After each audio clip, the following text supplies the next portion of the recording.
typical origami layout, but I add some color to the typical origami layout. I chose the mandarin stone that had the same color and also same style, and the shape that can represent the flow of water. The color of stem plants will make this layout more lively and beautiful.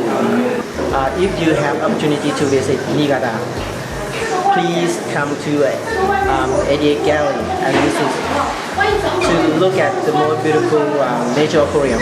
Thank you.